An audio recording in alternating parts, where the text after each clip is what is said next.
देखिए, बहुत ही भयानक घटना है और दिल दहलाने वाली है। कहा जाए तो निर्भया कांड जितना भयानक था उतने उससे कम शायद ये किसी हालत में नहीं होगी। आश्चर्य की बात केवल ये थी कि इस घटना के बाद जब तक पब्लिक प्रेशर नहीं बना तब तक भारतीय जनता पार्टी ने कंडेम भी नहीं किया इस बात को। और मेरा ये है कि देखिए, ऐसी कोई घटना हो तो करने वाला किस पार्टी का है किसका नहीं, इससे कोई लेना देना नहीं होता। ये मानवता का, कानून का, देश का सवाल होता है। इसलिए भाई, ठीक है, हर पार्टी अपने कार्यकर्ता हैं, उनके परिवार वाले क्या करें इसके लिए जिम्मेवार नहीं हो सकती है। लेकिन अगर ये कर्म सामने आता है तो अगर आप उसको कंडेम नहीं करें, उस पर एक्शन नहीं लें और उसके पहले कि कोई पब्लिक एक्शन आए तो फिर जो है लगता है कि नहीं, आप संरक्षण देने की कोशिश कर रहे हैं या इस चक्कर में है कि अगर ज़्यादा कुछ इसमें नहीं हुआ तो हम किसी न किसी तरह अपने कार्यकर्ता को बचा लेंगे, उसके परिवार के लोगों को बचा लेंगे। ये जो प्रवृत्ति बीजेपी में दिखाई पड़ी है कि अपने लोगों के प्रति एक नरम रवैया रखना, चाहे कितना भी घिनौना उन्होंने कानून का उल्लंघन किया हो, कभी कभी तो इतना घिनौना होता है कि दिल दहल जाता है, जैसे इस इंसिडेंट में है। और पब्लिक प्रेशर बने तो तब लगता है कि ठीक है, अब इसमें लगता है कि शायद राजनीतिक फ़ायदा होगा तो फिर उसको सस्पेंड कर देना। क्या मैं चाहता हूं कि बीजेपी भी इन चीज़ों को मानवता के दृश्य से और कानून के चश्मे से ही देखे, राजनीति से नहीं देखे। बिहार की बात करते हैं, जहाँ पे union home minister Amit Shah थे, तो उन्होंने कहा कि 2014 में हमारी कंट्री इकोनॉमी वाइज 11वीं पोजीशन पे थी, मगर अब 5वें पोजीशन पे आ गई है। हमने ये कन्वे कर दिया है सब दुनिया को कि अगले जब 75 ईयर्स के बाद हम इतने आगे बढ़ेंगे कि हमारी अब इंडिपेंडेंस भी मीनिंगफुल दिखाई देगी। कैसे देख रहे हैं? साहब, इंडिपेंडेंस तो हमारी ऑलरेडी मीनिंगफुल है और 75 साल से मीनिंगफुल रही है। जिस तरह की तमाम गुलामियों से इस देश को कांग्रेस ने निकाला, अमित शाह जी तो उसको समझ भी नहीं सकते। और बात केवल अंग्रेज़ों से गुलामी निकालने की नहीं थी, बात ज़मींदारी से गुलामी से निकालने की थी, बात उन लोगों से सरमाएदार और हमारे यहाँ जो सामंती व्यवस्था थी उससे आज़ादी दिलाने की बात थी, जाति प्रथा से आज़ादी दिलाने की बात थी, महिला जो पुरुष सत्ता वाले परिवारों में रहते थे उनको हिंदू कोड बिल से उसमें आज़ादी दिलाने की बात थी। इस देश के लाखों करोड़ों कामगार जो सड़कों पर रहा करते थे, अपना काम नहीं कर पाते थे, उनको आज़ादी दिलाने की बात थी। बैंकों के राष्ट्रीयकरण के बाद जो पूरी की पूरी पूंजी कुछ पूंजीवादों के हाथ थी, उनसे आज़ादी दिलाने की बात थी कि लोग के लाखों करोड़ों लोगों के हाथ में पूंजियां चली जाएं। शिक्षा व्यवस्था, स्वास्थ्य व्यवस्था जिस तरीके से कांग्रेस ने देश में फैलाई, तो बीमारी से और अशिक्षित वर्ग से एक तरीके की आज़ादी दिलाने की बात थी। जिस तरीके से नेहरू जी ने, उसके बाद बाकी लोगों ने पूरे के पूरे बड़े बड़े डैम और बांध बनाए और नहरों का एक जाल बिछाया, तो सूखेपन से और गरीबी में रहती हुई, लाचारी में रहती हुई कृषि व्यवस्था से बाहर निकालने की, आज़ादी से बाहर निकालने की बात थी। तो हज़ारों आज़ादियों की लड़ाइयाँ कांग्रेस ने लड़ी हैं, आज़ादी के 47 के पहले भी और 47 के बाद भी।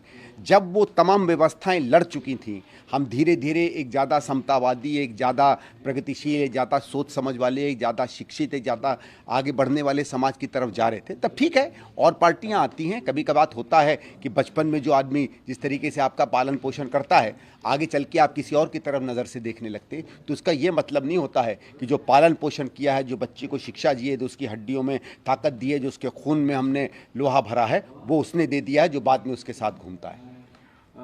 बात करते हैं कर्नाटका की। जी, जो बसवराज बोम्मई सरकार में करप्शन की बात है, उसको एक्सपोज करने के लिए उस पर बसवराज बोम्मई ने कहा है कि जो पीसीएम कैंपेन है, कांग्रेस एक डर्टी पॉलिटिक्स कर रही है। देखिए साहब, डर्टी पॉलिटिक्स का नाम तो शुरू किया था खुद अमित शाह जी ने। आपको याद होगा, उन्होंने आकर कहा था कि सिद्धारमैया जी की सरकार को 10% की सरकार कहा जाता था। तो आपने इस खेल को खोला और उसके साथ साथ आपको याद होगा, कर्नाटक में तमाम जो कॉन्ट्रैक्टर्स थे उनकी एसोसिएशन की जब मीटिंग हुई तो उन्होंने कराह कर रो कर कहा कि ये 40% की सरकार हो गई, ये कोई काम नहीं होता इस प्रदेश में 40% में। तो देखिए साहब, आप ही के कॉन्ट्रैक्टरों ने, जिनका अमूमन मुंह नहीं खुलता है, उसने जब सार्वजनिक रूप से कह दिया कि हर सिविल कॉन्ट्रैक्ट के काम पे चाहे 400 करोड़ का हो चाहे 2 करोड़ का हो, मुंबई सरकार 40% लेती है, तो फिर पीसीएम बनता है।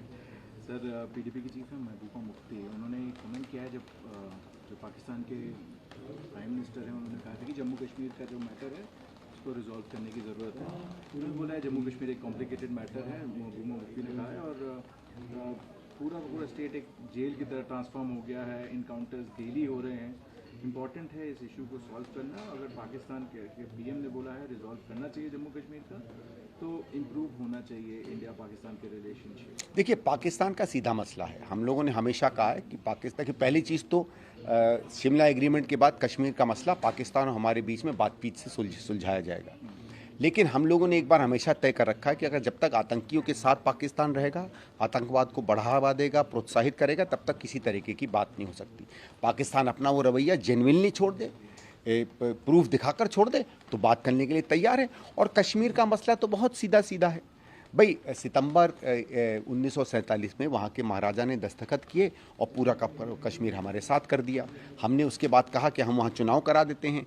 पाकिस्तान ने चुनाव नहीं होने दिए क्योंकि यूएन रेजोल्यूशन था कि पाकिस्तान अपनी सेनाएं जो इलाका उसने ज़बरदस्ती कब्जा कर रखा उससे पीछे हटा ले और उसके बाद यूएन के संरक्षण में वहाँ चुनाव हो जाए। हम लोग तैयार थे क्योंकि पूरा हम लोगों को भरोसा था कि 90% से ज़्यादा कश्मीर के बाशिंदे हिंदुस्तान के लिए वोट करेंगे। वहाँ के जितने स्थानीय नेता थे सब यही कह रहे थे।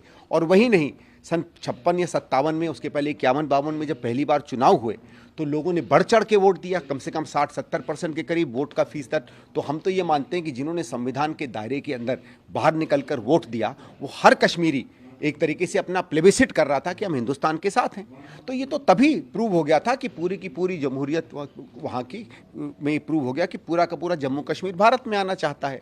मैं तो बल्कि बार बार ये कहता हूँ कि हमारा जो कमिटमेंट था कि प्लेबिसिट, उसको हमको सेलिब्रेट करना चाहिए क्योंकि वो प्रूव हुआ 51-52 के चुनाव में। उसके बाद जब भी चुनाव हुए जनता ने बढ़ चढ़ के आगे आके कहीं 60%, 70%, 65% पर, चाहे स्थानीय चुनाव हों, चाहे राज्य के चुनाव हों, चाहे राष्ट्रीय चुनाव हों, बढ़ के वोट किया और हमेशा भारतीय लोकतंत्र का हिस्सा बने हैं। तो ये बार बार जम्मू कश्मीर की जनता ने बताया है कि भारत के साथ हैं।